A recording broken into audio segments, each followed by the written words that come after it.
Loading up. The ads are loading up. Yeah, I just have to make sure it goes on, and I have to mute the audio to make sure there's no feedback, and it's loading up.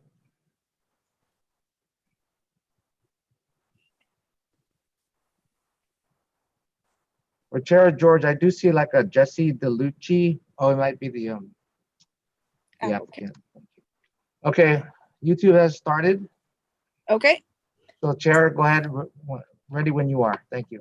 I'm ready. I'll call the meeting to order. And then we do a roll call. Is that you do that? Yeah. Yes, I could start the roll call. Thanks. Commissioner Bratton. Present. Commissioner Karumpis. I see him. He was here earlier. Commissioner Karumpis. Let's wait for him to respond. Vice Chair Gaudenti. I'm here if you're talking to me. Thank you. Vice Chair I can't, Gaudenti. Present. Chair Hopkins. I see you. Present. Commissioner Sharma. Present. Commissioner Wu. I don't see any other attendees on the other side from the public, and I don't see Commissioner Wu. He is absent as of now, and let's see how the meeting goes. Okay. Then we have oral communications. This is for the public to address any items not listed on the agenda. Do we have anybody? I don't see anyone on the attendees side. Okay, sorry, I'm on my phone, so it's hard for me to tell. I appreciate your helping me out. Okay. Oh, 1 second. Someone on the attendees has popped up. Someone by the name of Chris looks familiar, but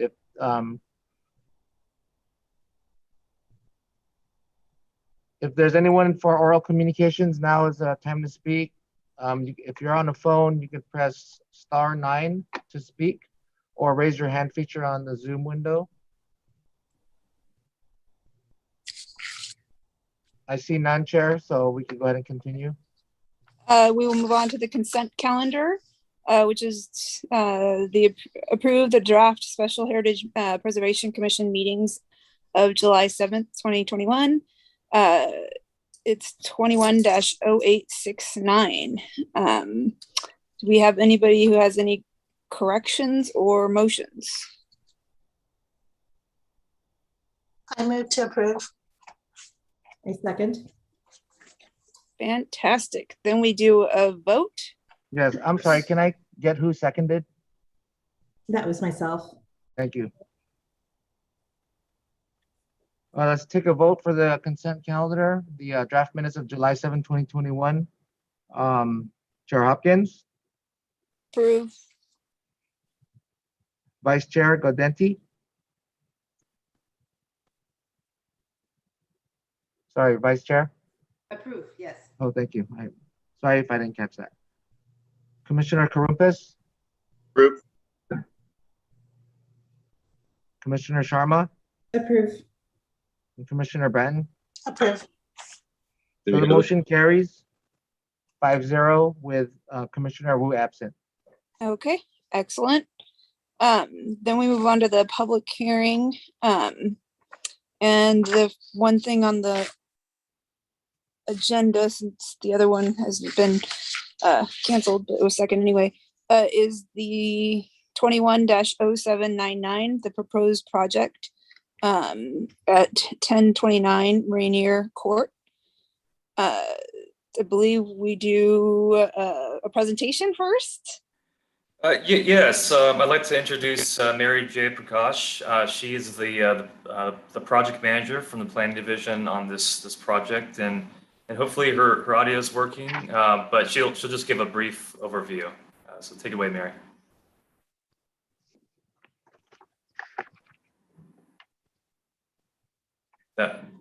We don't hear you. Sorry. If it doesn't go through, I'll just give a brief overview then. You know, I had a tough time hearing you guys. I had to call in with my phone to get audio. And my PC. Mary, you might want to call in, but just to give a brief summary, this is a heritage resource, and the project is proposing an attached patio and also some other exterior improvements, including a bay window, some exterior stairs, a deck, and then some replacement of doors and windows. So what we usually do when we review these types of projects, any kind of modification to a property in our heritage inventory, we do an assessment, and then we also require a third-party review by an architectural historian, just to make sure that the proposed changes are appropriate to the home. That is attached to the reports. The consultant found that it is appropriate with the style of the home. It's more of a Spanish eclectic style.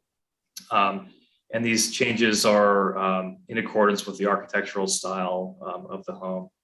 Also, staff also feels that these modifications are consistent with the style and Just waiting, feels right, appropriate. George? I'm sorry. Anyway, so we're recommending approval of these additions. Just let us know if you have any questions. Thank you. Are you able to hear me now? Yes. Yeah. Yes. Thanks, Mary. Wow. I'm sorry. Good evening, commissioners. Thank you, George, for giving a brief overview of the project. I had to call in through my cell phone, and it works beautifully now. George did a great job in giving an overview. Just to add to that, a historic evaluation of the proposal was done by Archives and Architecture LLC. And the evaluation found that the proposed additions are substantially compatible with applicable standards. And also the addition matches the existing home in the architectural style, character, and quality. So per a recommendation in the historic evaluation report, we added a condition of approval to add notes in the building permit plan set to identify and preserve the significance of the historic features in the property. We didn't receive any comments on this project after we noticed and published. And staff finds that this project protects the historic integrity of the house and recommend approval of this resource alteration permit with the conditions of approval in attachment 4.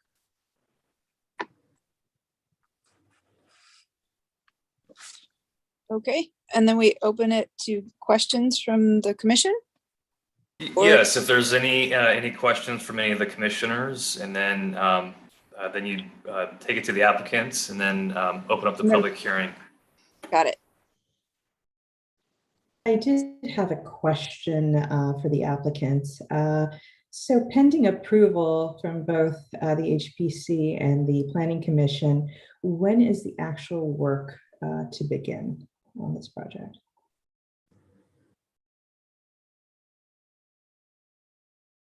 So we have Jesse.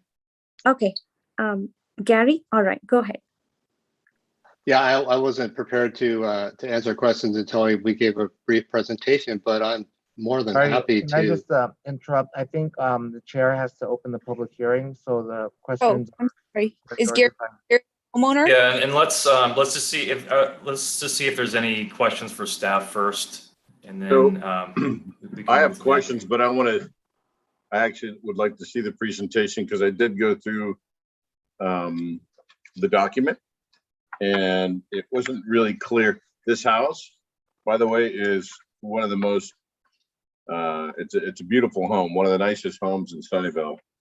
And my family and I have been by this house several times and just appreciate the whole architectural design of it. But I'd like to see the presentation before I ask questions because the document just didn't really show me enough of what I was looking for.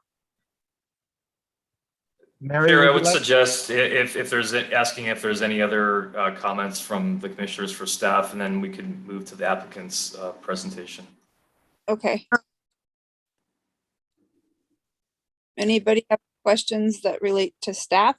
Yes, if Mary could answer that question, that would be great. Or as Commissioner Cronquist mentioned, we can wait for the presentation. I'm not sure what order this will go in. So just to give, I can give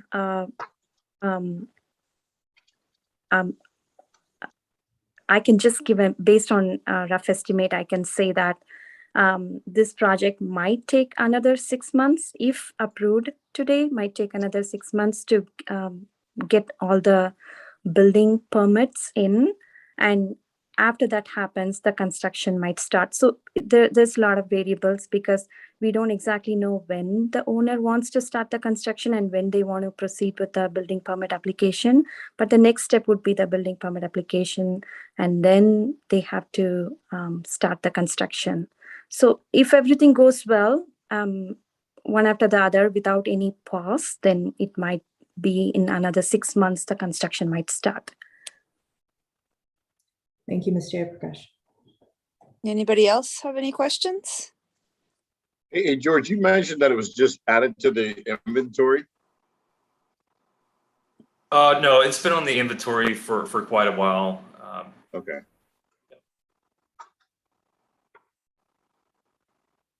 Can we move, any other questions, or we can move on to the presentation from the applicant, homeowner applicant. So George, I believe, and Chair Hopkins, I believe if there's no other questions to staff, you could, George, am I correct? We could open the public hearing? And- Yes. Oh, And sorry. then, And then the presentation? Sure, yeah, just, that sounds good. Okay.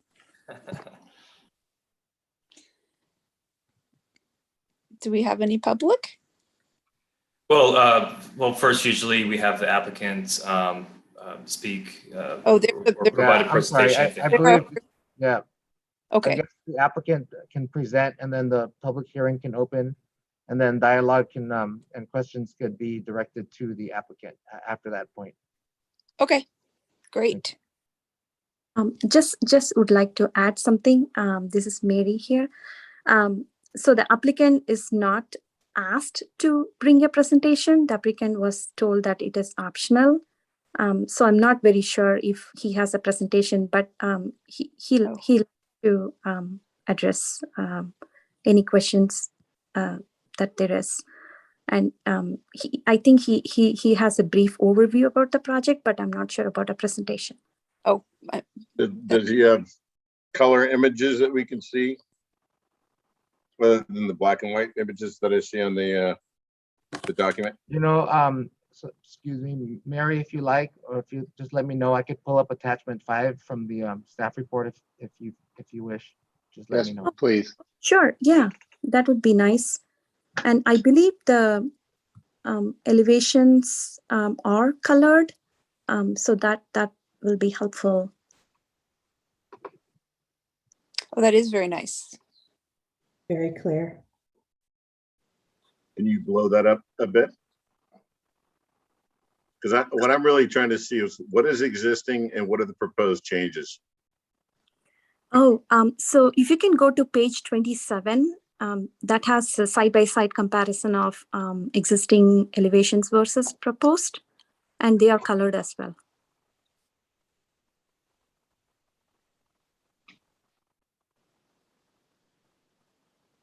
This is attachment 5, page 11 of 11. Is that where you wanted to go? He said 27 of the report. Yeah, it's towards, yeah, go up. There you go. So that's a No, no, streetscape, and yeah, that's okay. So yes, there you are. And I believe one more. One more up. Yep.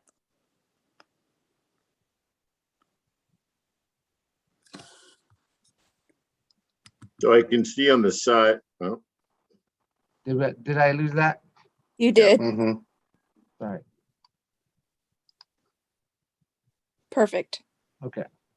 one more page, please. One more page up. Two more, one more. There.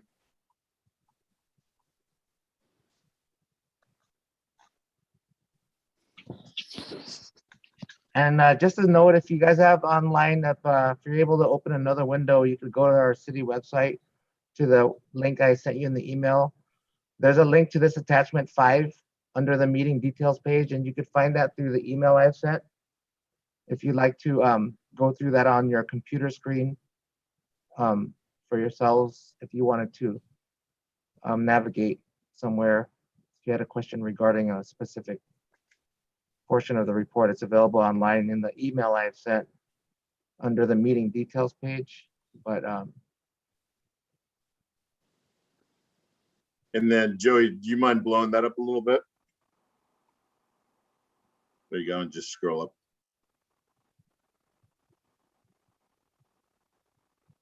We'll scroll down a little bit so we can see the existing and the proposed comparisons. Perfect. okay. Okay, good. So the biggest change that you would see here is in between the garage and the main house, you see a trellis and a portion of bay window. That's the majority of the change, and also the exterior stair that you see in the front. And there's also the connection between the garage and the main house, a wooden fence that's been replaced by a stucco wall. So that's a change. Do the stairs now lead to the front door? That was Yes. a question. Okay. Al. So, Ms. Jayaprakash, so back to Commissioner Hopkins, Chairperson Hopkins' question. Is the existing front door actually changing the position of it, or is it just now the stairs leading to the front door? Since we cannot see the front door in the Front door is perpendicular. I believe it's just that there is an additional stair leading to the front door, but the front door remains the same. The applicant can correct me if I'm wrong. Joey, would you mind going down a couple of pages? I just saw to the floor plan that will show the entry door location. One more down.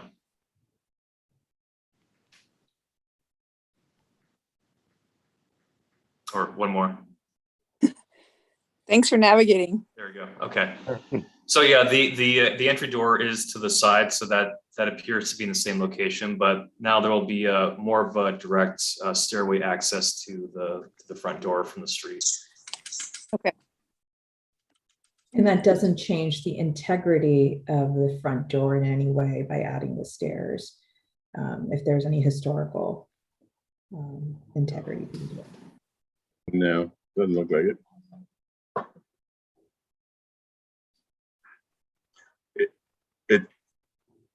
It looks nice, and it looks like it matches. If you were to go to the actual color drawing again, so the front, so that stairway on the left remains, and then you're making a direct line to the front.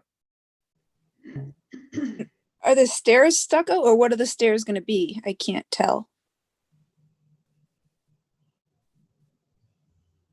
Are they tile? They seem like tile from images. So there I is a believe George picture. or Chair Hopkins, I believe you opened the public hearing, and the applicant. Oh, The Yes. applicant can. So in Joey, regards if to you that. can go down in the same sheet, there is a rendering of the proposed new entry steps that shows it's a combination of tile but the sides are all stucco. Okay, I see. Okay. Okay. It's much easier to see in color there. Okay. That does enhance the Spanish eclectic style for sure. Mhm. So Agreed. Okay, sorry. So we should open it up to the public for the applicant to speak. Yes, now would be the Can we, right time for the applicant. before we do that, are we able to continue to go? That's not the only addition, right? Well, if these pertain to staff questions, we can answer any questions you might have. And then these are also available in your packet as well, both the hard copy and online if you wanted to take a look at it. But I would suggest we have the applicants speak. Okay, why don't we do the applicant, and then we can also ask additional questions you might have, Commissioner Crumpus, right? Yes, we can go. We can have any follow-up questions afterwards. Okay, I'm happy to start if I have permission. Okay. Thank you. Go ahead. I'm Gary Colsett, the architect, and my associate architect, Jesse DeLucchi, is with us as well. She has more of the technical questions. I would actually request that you leave that screen shared on there, Joey, if you would, because I think it's very helpful for visualization. Mary had assured us that we could use those the plans, access to the plans. So that's that would be great. Right where you were would be fine. Yeah, and I was actually hoping that all of you had a chance to review the packet with all the color renderings and drawings in here. We have a really good software that we're using now that I think you can see how well it renders a very lifelike a version of the computer model. And but I'd like to start off by saying that on behalf of Derek Iwamoto and his wife, we were hired to help them make sure ultimately that this house can go on for another 100 years or more. And start off, we feel that this roof and the foundations are very sound and stable. The walls are very good. The windows definitely need to be replaced, and that's part of our application. But the main thing is the interior is not very functional. It hasn't been really changed much. There's this late 1970s kitchen in there. It's pretty what you'd imagine a 1970s kitchen, 1980s kitchen might look like. But for the most part, the whole premise, the whole thing to begin with was to retain the front of the home, especially the front, and as much of the sides and the other rest of the exterior as much as possible. This is a very special home. It was probably more special when it was the only house around, and such that there's been a subdivision built around it. And then it was recently subdivided by one of the original owners who built the property behind this home. And so it really truncated the property and changed the dynamic of the home to where the rear of the house got a very short setback, and it feels almost like a side yard, where the side of the side of the home to the left is actually more open and sunny, and it could be more private. So we were tasked with remodeling the interior of the home to make it more functional. To actually never had a master bedroom. So we remodeled some of the bedrooms, but when we're doing this, we're keeping in mind the window locations and the overall character of the home, and we wanted to retain as much of that as possible. And so you'll see on the front elevation, which was it's down where we were right there. Thank you, Joey. Sure. You won't see any changes to the home whatsoever. Minus, we're going to replace the windows, and I'll get to that in a second. Except for this, adding another stair, an exterior stair that leads to the street. So the house is kind of, unfortunately, not addressing the street. It's got a very deep setback. It's set back well off the street with a large lawn in front and a gorgeous heritage oak tree. But the stairs are more like leading to the garage and not welcoming. And so we thought that we could do this with the original intent maintained, and do this in a style that matches the existing. So where the cursor is shown in this bottom left corner, that rendering shows how we have this Spanish Revival staircase leading up.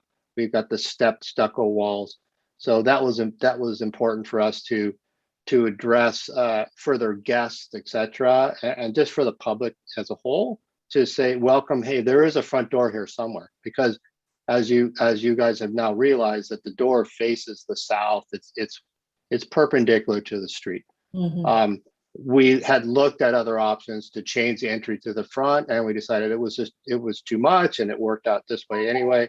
Got these cool little these windows with iron crosses in them and stuff. So this seems to be work out fine. It's functional. We left the other stair because after the subdivision was made, this 2-car detached garage was built. And so this was built circa 2006. Derek could correct me, but anyway, it was built in this century. So that other staircase remains, and for the owners, they can come in and out of their garage. So the only other, if you go to the next page, please,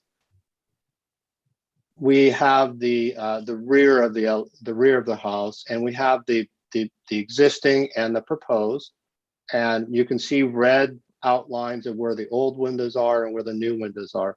The front of the house has a lot of character, has a lot of symmetry, has a lot of rhythm, has a lot of purpose in the fenestration. And on the rear, it's really more, I'm not saying it's haphazard, but it's less formal, let's put it that way. And so we've made changes to doors and window locations, but mainly based, they're more interior driven. And we've removed a couple of these old aluminum awnings that are kind of oppressive over the windows. So the majority of that, what you're seeing is slightly modified. There's some French doors to the left, the lower left portion, to open up the family room, where right now there's a wooden door and a small window. And so we've done that. And by the way, this home is a split level 50%. So the main level of the house is halfway up off the grade. So on the lower level, we have a family room and an entry to the backyard. That's on grade, and then the bedroom wing is 1 floor up, and so the kitchen, living room, dining room, and the entry itself are halfway up off the ground. So it's a very unique and challenging situation to make it to livable, and so that's why we looked at adding this raised terrace off to the side. And if you go to the next slide, please. Thank you. You see this raised terrace that we've done with a stucco base. We have a planter to break up the wall. We have an iron railing, and we have a trellis over that. And you'll see in the middle, you'll see the elevation without the trellis, so you can see just the impact to the house proper. And then the one on the right shows it, which it's ultimately what the elevation would look like with the trellis. And then we worked with Leslie Dill of Archives and Architecture to get to the point where she was truly satisfied with our design and our detailing, with the bay window, with the window divisions, the grids, the detail above and below the window of the bay window. The roof is at the same level, and it looks like it. My intention was to make it look completely indigenous, if I can use that word, like it was natural and original. You can see that by the existing elevation up top, there was a French door with a metal balcony, which is not functional at all. It's a Juliet balcony. And so there was no access to the side yard whatsoever. And so what we created a better synopsis, synthesis between the kitchen nook area and the outdoor space.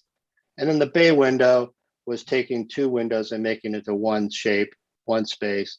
And that just gave us a little extra room in our formal dining room. We picked up about 2 feet of length, which truly helps. If you're interested, you can look at the floor plan. The other elevation, which would be the north elevation, which would be the next page, has no changes on that sheet. And then we have a couple courtyard elevations, but there is a little courtyard that we slightly moved some of the windows here and there just to better suit the interior. But there, like I say, there's really not a big rhyme or reason. There's no symmetry. There's no true alignment there. And so we took a little bit of liberty to move some windows around. And if I could talk a little bit about the windows, excuse me, Mr. Colsett, if I may interrupt, we have a 10-minute time limit. Okay. So if you can please wrap up your presentation, please. Great. Okay. Thank you. So the windows are going to be a steel sash, steel frame window. The existing windows are steel. The existing windows are single glazed. We want to put dual glazed windows in here. Most people would put wood windows in a house like this. This is original steel. We don't want to do aluminum. We want to do replacement steel. You can't get a better replacement window than the windows that we are proposing. Quite the cost. Thank you, Derek, for being able to do this. This is really going to be an amazing project when it's all done. And again, the goal is to make this, bring it into the 21st century as far as technology, weatherproofing. So this thing will last a very long time. I'm more than happy to answer any questions. Mary did a good job, thank you. But we can address anything, and I hope that the drawings were as clear as we possibly could have made them. Okay. Do we open it up to questions or ask if there's anybody else in the public who has anything to say? Yeah, so then you'd ask the applicant for any follow-up questions to their presentation, and then you can open it up to the public for any comments. Okay. So I have can I ask a question at this time? Yes. So I think it's a beautiful design. I absolutely love this house, and I like to see the thought that's gone into it. I would like to see what this does for the inside and how this makes the inside usable, because I agree with many of the heritage inventories, homes and properties that are on the inventory list. One of the biggest challenges is to make it usable, right? And bring it up to the 21st century. That's a huge challenge. So the terrace in the back, I think that design's fantastic. One thing that I question though is the bay window, because it doesn't match the architecture. And I remember can you comment on that? Because a bay window with this design doesn't really, it kind of stands out and doesn't match. Is there another design you can come up with that could get that 2 feet that would match this design? We looked at several variations and options when we did the bay window. Is our feeling that with a eclectic Spanish revival, whatever we want to term this house, that bay windows were common. This is a 1937 house. Bay windows were certainly happening at that time. And we feel that it's actually a nice addition. The tower has some interesting shapes. The triple arched windows have interesting shapes. And we thought that the bay window was one nice feature that would dress up this side yard. We did look at a squared off bay. We looked at which would have just a hip roof. It would just fall around like that. We felt that it would carry on what the tower does and the other shapes of the roof. But it does, we thought the bay window had more character. It opened up the view to the backyard. It's on several angles. So I'm sorry that you don't like it. We did work with the architectural historian who felt that the bay window was appropriate, and that is in her report. Just looking at other designs, Spanish Mediterranean style homes, and I see 0 bay windows, more rounded edges that match this style of home. And I'd be afraid that you lose the heritage look of this home with a bay window that seems like it sticks out a little bit. If there are other designs that I'm seeing that would give you the 2 feet, but they're not bay windows. They're more rounded in nature and seem to match the home better. Do you have any samples of bay windows in these kinds of homes? I've seen many. I've done many bay windows in Mediterranean homes and what were modern homes, but that doesn't count, right? Because everybody, calls whatever they want, appropriate. But thinking of all the homes you see in San Francisco, all the homes you see in Palo Alto and Redwood City, which is the majority of our local historic homes downtown San Jose. I happen to be practicing in Los Gatos with a great historic inventory, and I'm not sure. I think that this fits personally. We could do a half round. That would be more intrusive and we thought stick out more. But the other shape was just a square shape, which is to be pretty benign, which is okay. It gives us actually a little bit more square footage and probably easier to build. But we like the feeling from the inside as well as the outside. If I may also respond to this question, Commissioner, the historic evaluation report put together by the professional experts, they did look at the design with respect to the bay window, and they did comment about the bay window that it is compatible yet different from the historic design.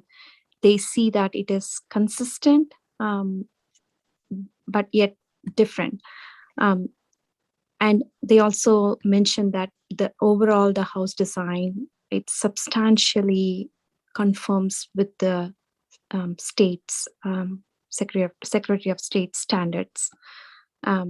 Just wanted to throw in there that about the historic evaluation, what it talks about bay window and what the experts think about bay window with respect to the style. I'm going to piggyback on what Commissioner Sharma just said, and that could be found on page 7 of 10 in attachment 7 if people want to read it. So I'm actually fine with the bay window. I initially had the same question as Commissioner Karumbas about whether that is a historical, addition. I mean, in terms of the value of it. So, but in reading the experts' report, I was relieved to know that it was compatible in style and used. And looking at the inventory of homes in San Francisco, Mr. Kolstad, I would agree with you. You see a lot of bay windows. with Spanish and Mediterranean facade and exterior. So it seems consistent with that. And if it provides the homeowners additional space inside while keeping the overall aesthetic of the home, I think it's a very, very lovely design. It's a very lovely home. The changes that you have proposed are substantial, as you mentioned, for the interior, but they seem to keep it in line with the exterior look of the home. So job well done. Thank you.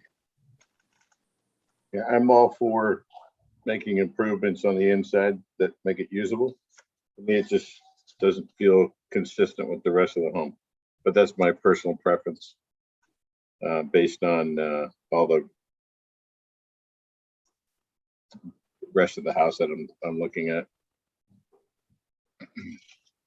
I don't want to be a bottleneck on it. I'm just wondering if you guys had other renderings that might have given you the 2 feet, right? But was more consistent with the home. I kept that look. I will say that some of the options that we tried out, one of them did not have the tile roof over it, so it had a more of a parapet feel, had a flat roof, which would have also been, we felt very appropriate, but in the end, we felt that it was just cleaner to have the barrel tiles go over the bay window.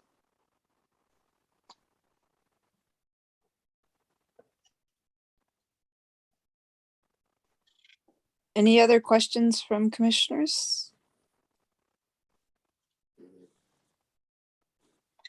No, then I open it up to the public. Is that correct? Yes. Now this is a time for any members of the public to speak if they're interested. Okay, and since I can't see the list very well, since I'm on my phone, I have to trust there's public and I'm not being silly. So if there's Sarah, I see one person in the public, however, they're not raising their hand to speak. It looks like a phone number. So if there's any member of the public that wish to speak regarding this, you would press *9 on your telephone, or use the raise your hand feature if you happen to be on your a Zoom application on your handheld device. Chair, I don't see any speakers. So. okay.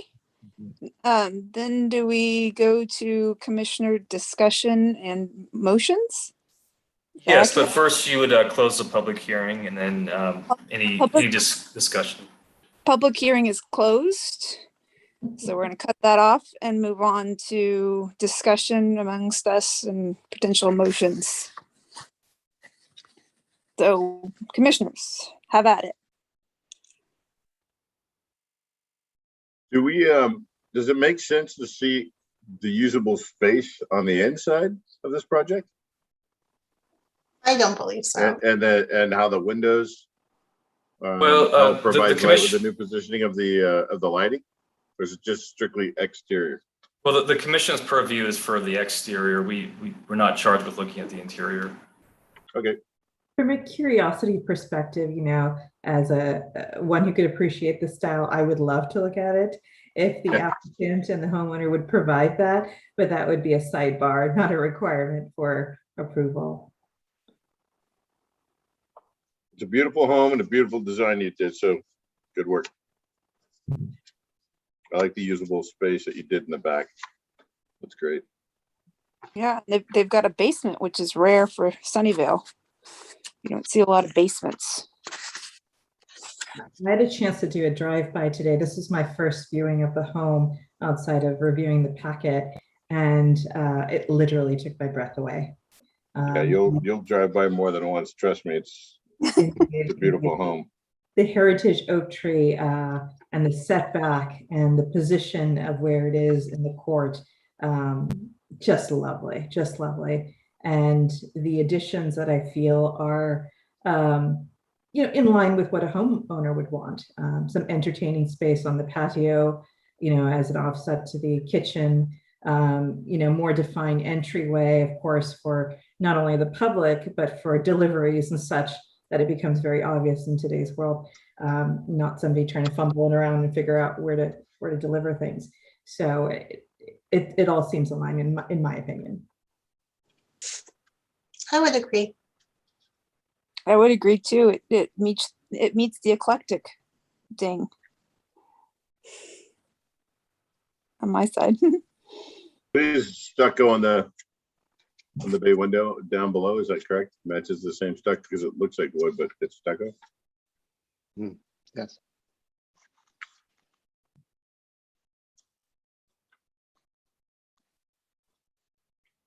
So did anybody have any more questions to discuss, or does anybody have an emotion to make? I motion to pass it. I second.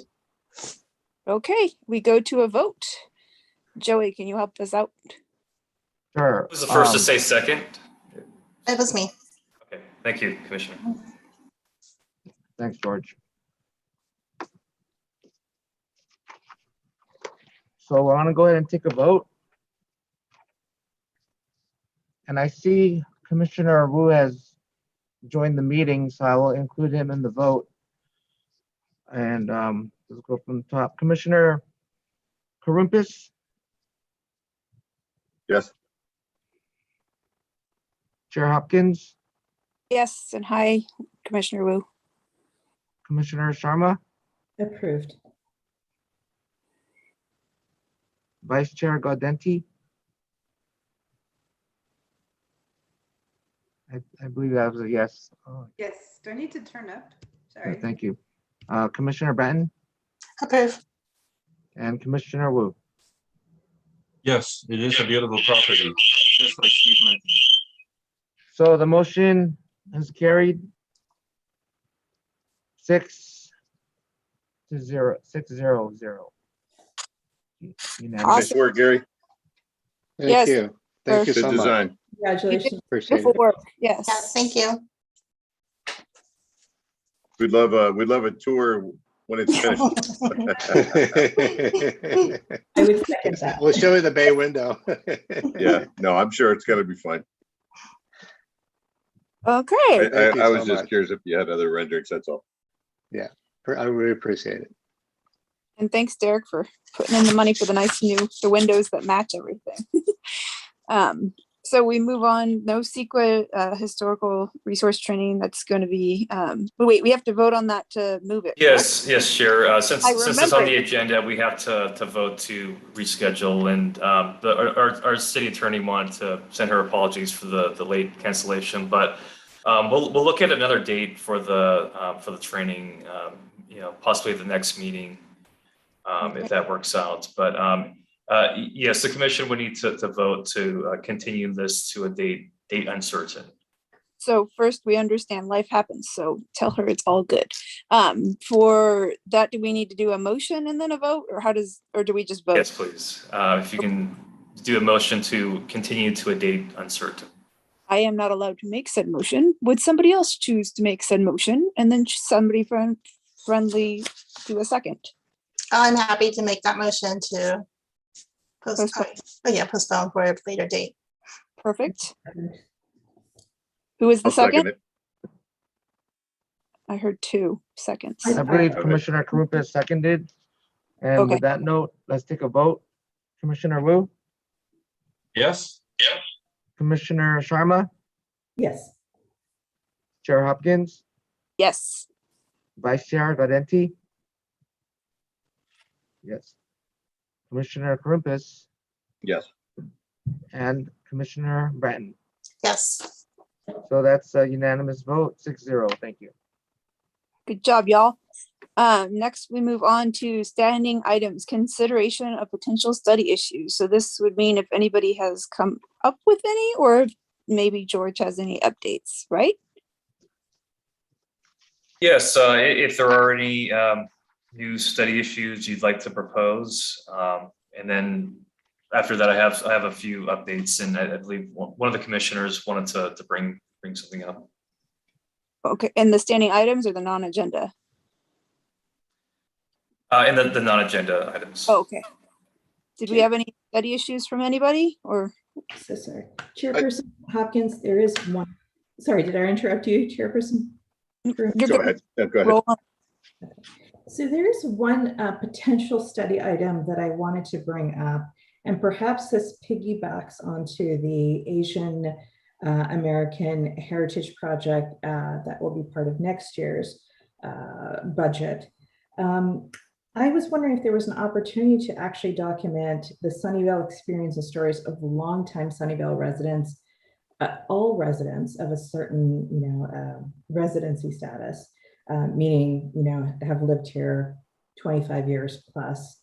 A conversation came to light when I actually attended Charles Street Garden. There were several centenarians who actually attended an event there, and they had so many great stories about Sunnyvale and years past. And as these individuals pass on, I feel like those stories will kind of just go by the wayside.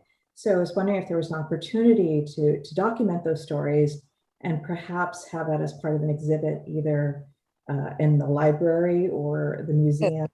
And of course, these are, follow-ups, but I do think there's an opportunity to document Sunnyvale history from a total perspective. And this does not take away from the Asian American experience, but this is a separate sort of an adjunct, if you will. I think I it's a love great. that. I don't know if there's anything at the historical museum that has anything like that yet. No. Well, even if it does, I grew up in Sunnyvale. I've been here 56 years, and I've gone to several parties where I almost was doing interviews with these guys that actually were part of the development of Sunnyvale in terms of concrete. Some of the old Croatian folks that did a lot of the development of the sidewalks here. They all came from San Francisco and used to come here when they call this place the country to come hunt for, duck hunting and things like that. Back in the day when Bayview was Bayview because you could see the bay, right? And these two old guys sat on this porch telling these stories for hours. Well, they're both gone now. And so based on what Commissioner Sharma is saying, we don't have a huge window to capture these stories anymore. So I think that if we were to initiate something to capture some of these stories, learn more about some of the properties, some of the old stores that were here, that kind of history growing up in Sunnyvale, I think that'd be a fun project that the Heritage Commissioner or somebody could do. As another native Sunnyvalian, I completely agree. I was just checking to see if the museum had started any initiative of the sort at all, since we have an employee of said place present. I really like Commissioner Sharma's suggestion, and I think that it would make a lot of sense if we try to tell a story that I visited at the museum. There would be some kind of a document, some kind of a book that would tell the story. And the impetus for Asian American is not ethnically or racially based. It's just a matter of when I visit the museum, I read about the Murphy family, and I know about the history of the Murphy family, when in fact, at the very beginning and the founding of the city of Sunnyvale, through just the picture books that I found, there was at least 10% of the population in one single orchard that were Chinese, and I don't know if they were allowed to be Chinese Americans. I believe that I learned a lot about the Murphy family, that he actually became a Mexican before he can buy land in order to settle and grow the city of Sunnyvale. And so from the very beginning, where Asian Americans were about 10% of the population, to today, Asian American represents about 40% of the population. It is just a statistical story that I hope will come out. And this the special opportunity that Commissioner Sharma has talked about can only help make the story more complete. And I think that the more publications and documents that we have, the more power, the stronger the story we can communicate about Sunnyvale. I agree. And to just add on to what you said, Commissioner Wu, in addition to a book, if we can make this an interactive unit, I think of the museums at the Smithsonian, right? The diaspora of the African American Museum. You see, stories of individuals in an interactive format. So of course, this is all budget willing, but this is something that we can obviously, transform to as for the new millennia, right? And have it such that it's a podcast or something even ongoing. Of course, these are just ideas right now, but I think the opportunity is there and the interest is there, and just polling individuals even on Nextdoor, right? You hear a lot of people remember when this was here, remember when that was here. And, as these individuals pass, these stories will no longer be available to the rest of us, and that would be a shame. So to somehow get this initiative started, I think would be a value to everybody in our city and beyond. I would say pass or move away, and we're unable to get, yeah. But Are we in a position to add to a studies subject right now and just propose it so that it can be added to the list? Yeah. So the way, if I may, the way it works is that whichever commissioner wants to sponsor this issue, there's a study issue form to be filled out, and then they would send it to me, and then we can we'll do a report, just kind of an introductory report, and then put it on a future agenda so we can have more discussion on it and see if it's something that the HPC wants to sponsor. is this something that multiple heritage commissioners can fill out to get behind? So we've got more meat on that. Well, it should be just one commissioner, just for simplicity purposes, but the scope and can be refined when we have it up for discussion with at the next meeting. But yeah, it looks like according to our or the study issue process, yeah, this should happen pretty soon because it says no later than October, the boards and commissions should review the list of study issues. So, if this can get to me pretty soon, we can try to agendize for the October meeting. So George, what about Commissioner Wu's Asian American Studies? How would we augment that? I think they would be bring to encompass all of it. Would it be two different ones? It'd be two different study issues, wouldn't it? This sounds like it would be a new study issue. Yeah, but his keeps getting pushed out, and I don't want something like this to keep getting pushed out when it shouldn't be. I mean, I don't understand why that keeps getting pushed out. So that's a consideration. There's already 3 other study issues that are being reviewed by the council that will be reviewed next year. They've been in the queue for a few years now, and you're right, Commissioner Corpus, they've been deferred just due to lack of funding. So that would be the one consideration, is that we have these other study issues right now. So you may think about moving, trying to advocate for those to move forward before we start a new one. So when we say lack of funding, Sunnyvale's got a lot of money. What funding or what budget do we have for these kinds of studies? Because I think we need more budget. I think we have to go to city council for that, right? Yeah, right. And then all these the funds are really for a consultant, because we'd have a hired consultant to do kind of the background homework, and then document everything. So that'd be the bulk of the cost, and then additional staff time working on it. Do we know what our budget is? Well, we've had estimated budgets for the other 3 items. The range, I think, around update to the heritage inventory was the most. I think there's a couple 100,000 we've estimated for that, and then with the context statement, I think that was about 25K. But we don't have an idea yet because we haven't been authorized to start on it. So we haven't engaged with any consultants yet.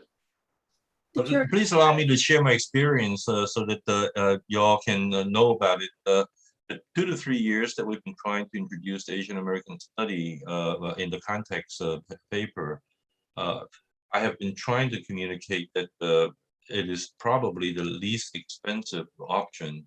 Come up with a reference document, reflect upon the city of Sunnyvale that can be shared with anybody and everybody. I looked at the 10-year-old study, and I think that we could make a lot of improvement out of it.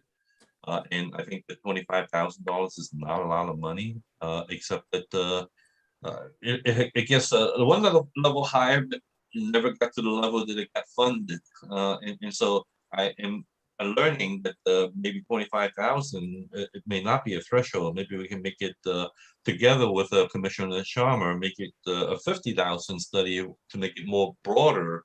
It might have a chance, but I was originally thinking that $100,000 to update the inventory is too much for the council to accept. And so I thought the 25,000 would make it work fast. If it doesn't, then, we might as well try another approach. I just want the history to be more broad. I just think we need a larger budget for these kinds of things. Sorry. Because otherwise it's going to be lost. If we go back to, the requirement of filling out the document, so kind of taking a step back, I'm happy to take on that responsibility and partnering with Commissioner Krumpus and Commissioner Wu to do that. So I understand that, I would lead the charge, but I can partner with both because Commissioner Wu has the experience having already done that for the Asian American project, Heritage Project. And if any other commissioners wanted to be a part of it, I'm happy to do so. I'm happy to partner with you guys. Yeah.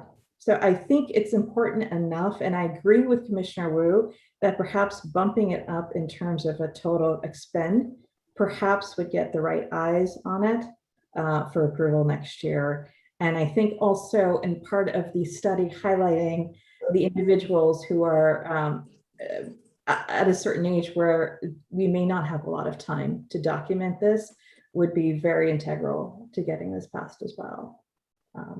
So sorry to interrupt Chairperson Krumpus, but I just wanted to get back to George's question or point. I was just going to say, I kind of feel that they should be two separate things. Just because I think then does it limit who you talk to in getting the oral histories? Or are you doing an oral history of Sunnyvale as a whole? So Everything. that's what I would wonder why it would be combined or whether it would just be two issues. I think it's almost like a movie of Sunnyvale, and every piece is a chapter. No, I totally understand that, but I'm just saying that we're not combining the two study issues. You're saying making two different keeping them two different study issues, or you want to combine them? So, I wouldn't want to step on Commissioner Wu's work that he's already done, but my recommendation would be to combine them so we can get we might even be able to pull more information as a result of combining them of some of the Asian American history by actually combining these two. So Commissioner Hopkins, I think I understand what you're saying in terms of separating, because we don't want to take away from the other project, but I think the chapter approach there may be something to it, in addition to combining efforts and increasing the budget ask may help us in getting this passed as well. Now, I know we've identified, total Sunnyvale as well as the Asian Americans, but I feel like there's also the Mexican American community that's had a huge impact on agriculture and history in the area. So I feel like once we open this up, there's going to be many stories that we can tell, and that's going to kind of come about as we start the project. So again, would love to partner with each and every one of you to figure out how this looks out on a grand scale. But I think time is of the essence. And I think the bigger we make it in terms of the scope, I think the more we can get the passion behind getting this project passed with council. Let me Right, also and also share that I think that my original approach was that a document in the form of a context paper was maybe old-fashioned, and if we have an oral history and maybe multimedia approach, it could become something more state of the art, and that can be Absolutely. displayed in the museum. And in my mind, my primary interest is to tell the whole story. And I was just reflecting upon what we have already started in a piece of concept paper in a contextual history of Sunnyvale, that we can just modify that to keep the story going. But if we have other stories that we can add, from my perspective, I want the story told. I don't want to be limited just to this piece of paper. Definitely. Absolutely. And could we, let me ask this, George.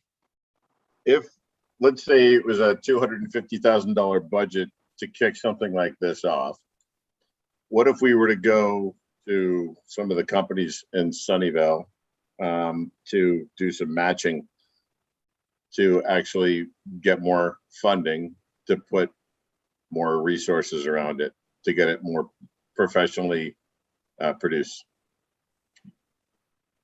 I'm just curious Well, if that's a possibility, or I don't know. We haven't had that happen before, but first, the council would need to authorize this to be one of their study issues, and then we can look at matching funding, but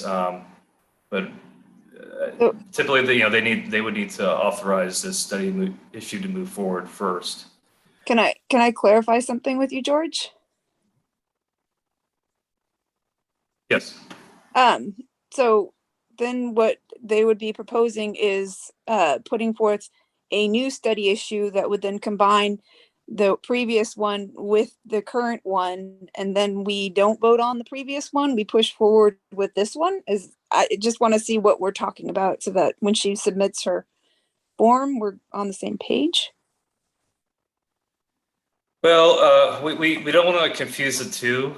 So this sounds like a new study issue. So what would need to happen is that the commissioner that wants to sponsor it would need to fill out the study issue form, and that would need to happen. This is the last month for for the council to consider the new issues of the next year's workshop.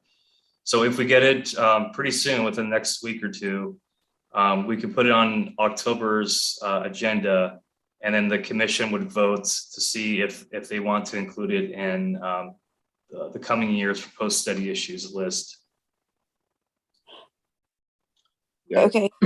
And I guess, George, so sorry. Can I also add that is there feedback. an option where we ask the Commissioner Sharma to submit the study issue, and if it is not in time, then we'll stick with the Asian American. If we can get it past the system in a combined project, then we do both. I just don't want to miss out, saying that we're preparing something and it's not ready, and then we lose out. Right. Commissioner Yeah, Wu, and I'd keep plus- yours in the queue. Right, we already I think have I that wouldn't that's what I'm trying to clarify, is that she would be, whether she submits one just for the history, or she said submit one that says we want to do the history and staying with the Asian thing, and then say it does get done. What we would do is vote to prioritize that above just the Asian community one. Yes, is that? Well, I think it would be best to keep them separate. So this would be a new study issue, because we already have the contributions of the Asian Americans in the queue, and that we have to consider that at next year. So this sounds like a kind of a new oral history documentation that we could put on the website or advertise somewhere, but Okay. it's best to keep these two separate study Okay, issues. that was the impression I was getting. I just wasn't sure if we were clear on that across the board. I agree, because once that study's completed, we'll just bring it over as some of the information added to the chapter, as one of the chapters in the next study. Right. And then later on, the commission can vote to prioritize which study issue they feel is, in order of importance, like we've done in previous years. So Commissioner Karimpis, that's exactly what I was thinking is Commissioner Wu's, proposal. Once that passes, we actually have a model, right? A proof of concept, if you will. Yep. So that allows us also then to scale it up. Once we do that, we get approval. And then what we do in the future is fold it in, right? To this larger. Totally. So I'm totally with you. And then in terms of corporate sponsorship, I think that's a brilliant idea. I think there's opportunity for corporate sponsorship in many areas of government, but I think this would be one where we can welcome it in order to supplement the budget. But also, I think some of the multimedia aspects of the project could be taken off by some of the tech companies. Yep. I mean, because this brings in the Silicon Valley as well. It's from early days to high tech, Silicon Valley, the heart of Silicon Valley. What built the Silicon Valley? And it goes back to the beginning, right? Who built the Silicon Valley? It goes right back to the beginning, because it wouldn't have been the Silicon Valley without everyone who built it up previously. I will also throw out there though that if we have it, think of it as being something as a multimedia thing at the museum, that if you had it at the museum, there's also grants that potentially could be applied for through the museum to help supplement the cost as well, just as another source of income potential. Hopkins, you're right on the money there. I think the potential for sponsoring this type of thing can be very, very wide. It could also be individuals too who are very passionate about Sunnyvale who'd want to donate to the cause. But I think that's part of laying out this entire project. I think creating the roadmap, the bubble where we have these different ideas, I think is great. I think what I'm envisioning is this can actually take over an entire meeting, George, if you'd agree, because there's so many aspects of this. So I just want to understand violation of the Brown Act. If I was filling out the study issue form and partnering with other commissioners, would I be in violation of that? You could work one, two others. Is that right, George? Well, yeah, that's why it's best just for one commissioner to at least put the form, and it's really, the form is just very basic. And when we have it on the agenda, like let's say if you do want to proceed with this and we have it on the October meeting, then we can discuss it more with everyone here. Because there are some Brown Act considerations if you have, if you're talking to other commissioners, outside the hearing about official business, it's not recommended. But yeah, so it's best if just one can put together the study issue paper, and then if you can please get it to me soon, because we need to agendize it for October. That's kind of the cutoff for when the commission can add a new study issue. Being shared right now. Would it be possible if you could share either the link or the document, just so that we all have it in our emails to search Chair for? Hopkins, I just Chair, I just sent an email to all the commissioners and include George about the links to the form. Perfect. Thank you, and Joe. study issue related pages that George is referring to. Thank you. And George, to answer your question, if I was the one doing the study issue form, which I certainly can do, I've got the time bandwidth to do it, and I can turn it around very quickly. This is something I've been thinking about actually since our last meeting. So I've got some of the points actually written up in a notebook. So it would be just transferring that information onto the form. And then in terms of partnering with the rest of the commissioners, like you mentioned, we can do that in the next meeting and fine tune that to include others' points. Right. So, whatever you put in the form is not set in stone. It's just kind of the initial thoughts, and then the scope can be refined, especially if the council decides to fund it and move forward. Then we can really nail down the scope with the commission. So I would just say get your general thoughts on there, just kind of high level, and then we'll go from there. May I make a comment? Absolutely. Okay, I do want to applaud Commissioner Sharma for thinking of this and conceiving this idea. I fully support it. I really love it. The only question I want to throw out there is perhaps we can ask the museum or the library if they have done something like this in the past, because I have I know, having lived in different places, that this is an oral history project of this type of sort is becoming more and more popular. And so maybe there's something already started, or maybe there's a piece already, explored in this area. So it would be just interesting to know what has Yeah. been done already. Yeah, that's why I asked, because we actually have an employee of the museum Mhm. present who may be able to offer some insight, potentially. No pressure. So I haven't been there very long, of course. I don't know specifically of something just like this, but the thing that comes to my mind is the people we have volunteering there. You guys should come and talk to them because they're in their 80s, they're in their 90s. We have one docent, she's 101, and she's lived in Sunnyvale her whole life. And she lived near the Murphy home, and she was telling us about, they heard this noise in the middle of the night, and they woke up and the city was tearing down the Murphy house, and people were just kind of standing there watching in horror in their night clothes in the middle of the night. Just so many random stories. Come and talk to some of our volunteers because they have exactly what you're looking for if it's stories. Yep. Amazing. Yeah, exactly. Like they're next to, is it Charlie Olson? Is that his name? The Yep, Olson, and he's So in his 80s or 90s. So yes, and my actual father-in-law used to work in the Sunnyvale City Planning Office in the 1960s. So he named a lot of the streets in Sunnyvale. Yeah, so he's also in his late 80s, and someone you can talk to or tap into. Did he name Birdland? Because that makes him kind of cool. I'm sorry?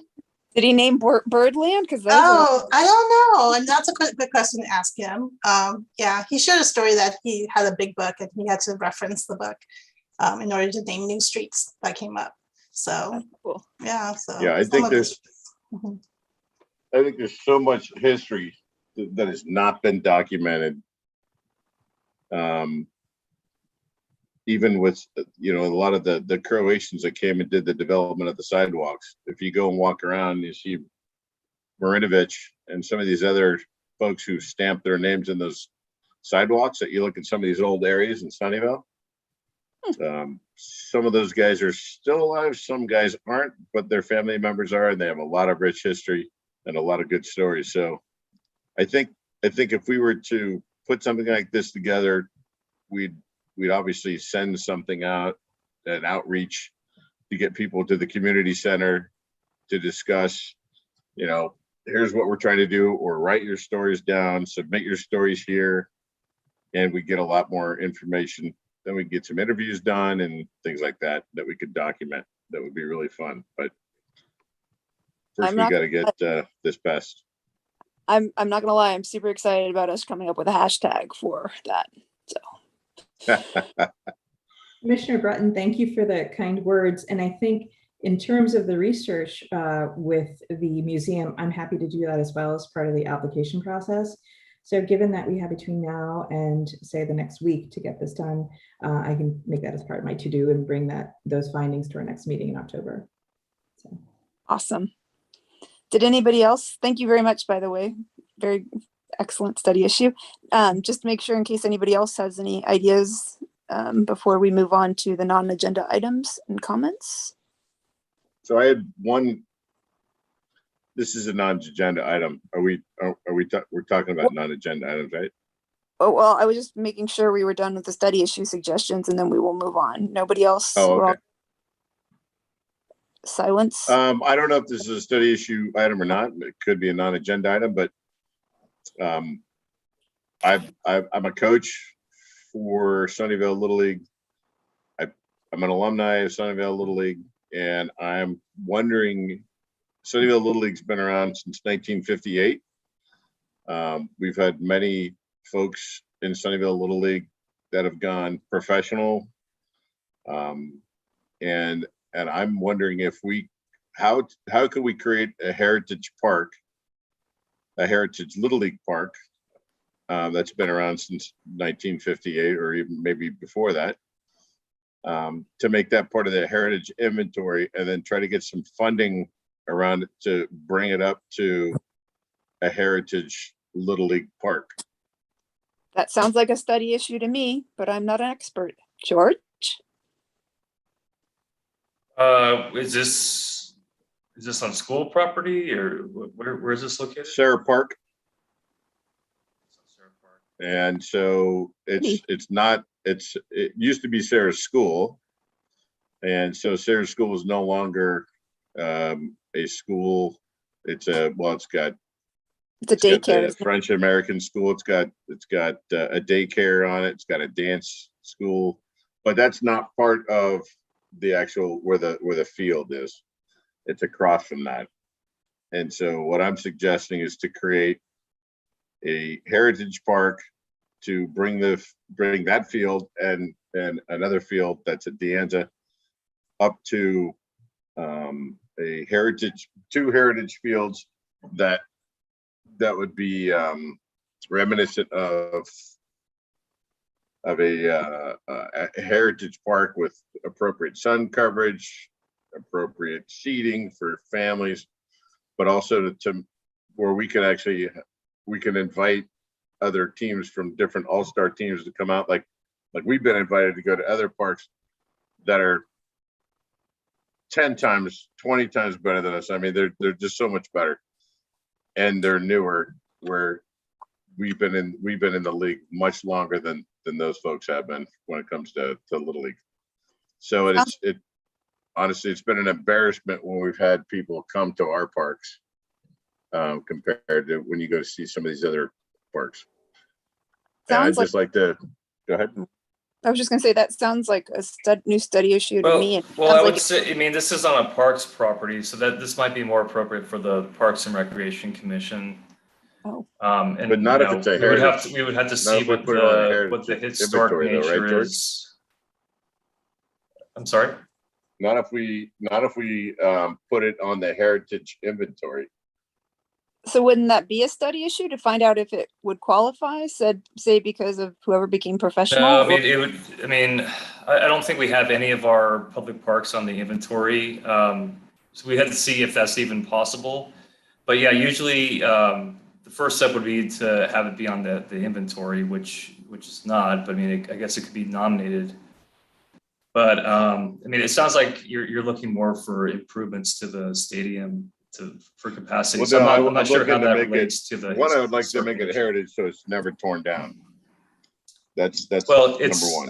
Yeah, I mean, it's a park, so I mean, I don't think it's going to go anywhere. But I understand what you're saying. Ballpark. I'm just trying to think out loud about how that connects to us. I mean, it's more of a Parks and Recreation consideration for future improvements to that field. Well, do the redwood trees count as heritage trees?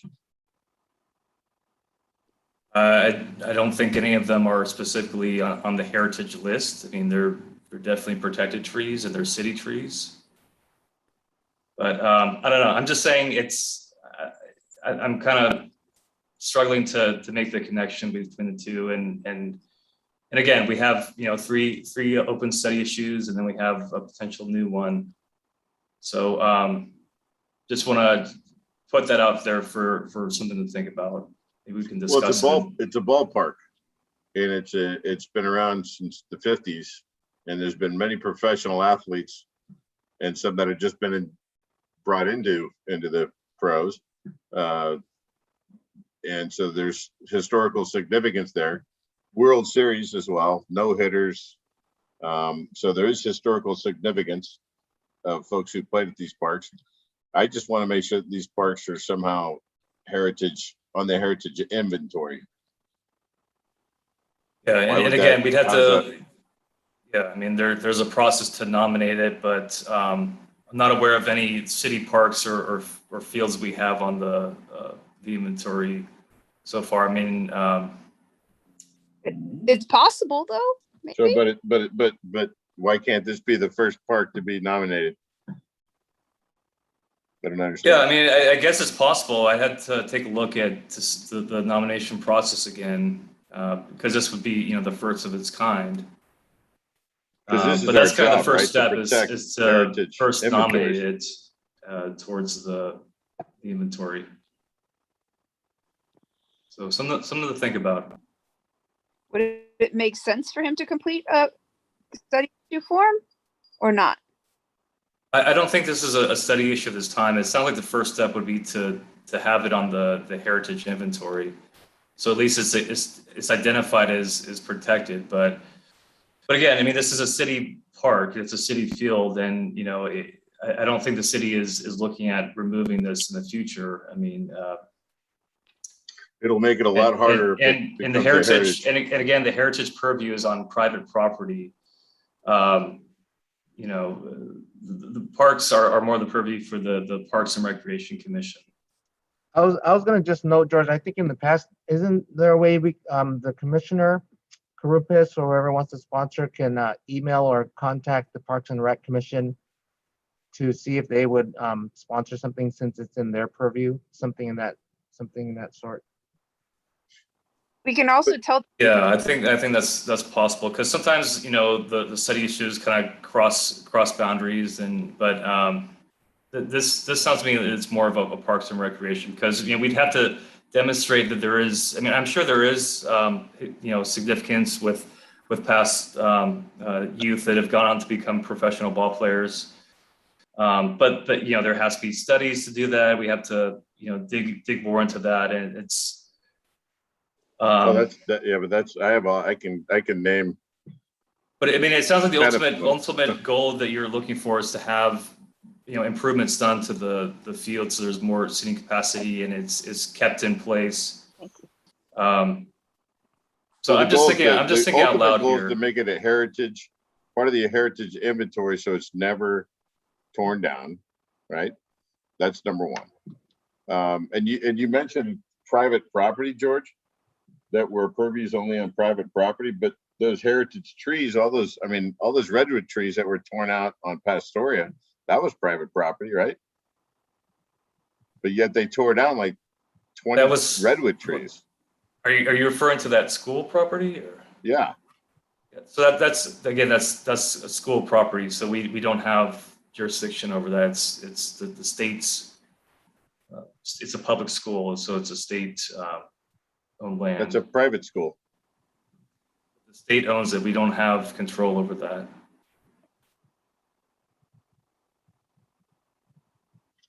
They own private schools? The state owns that property, and they're leasing it out to Stratford, from my understanding.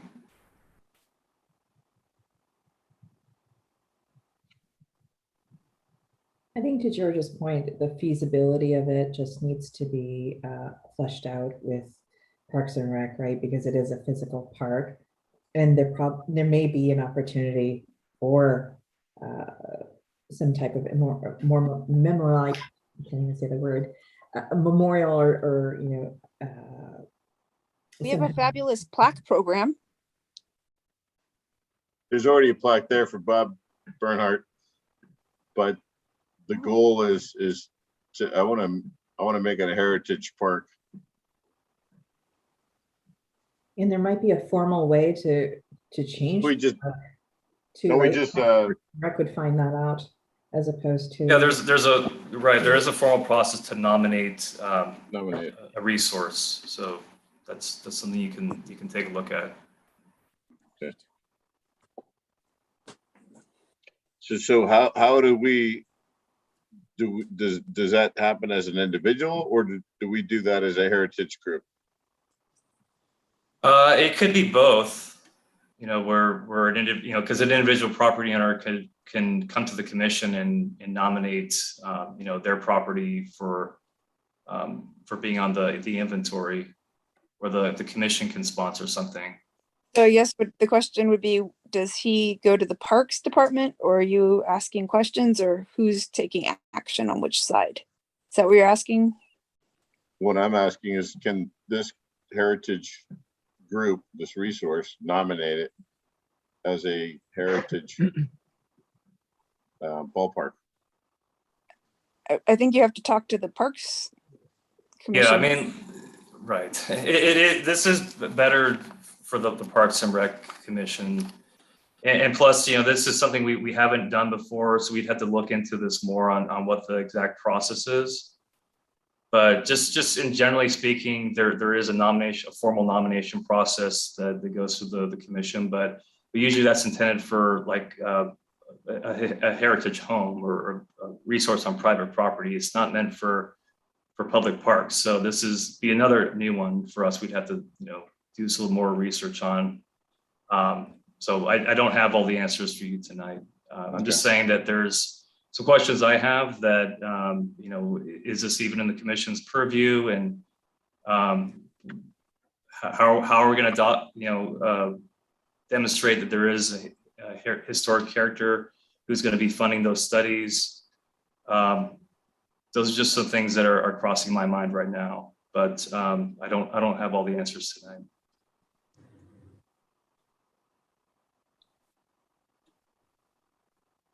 Anything else from commissioners? Maybe that.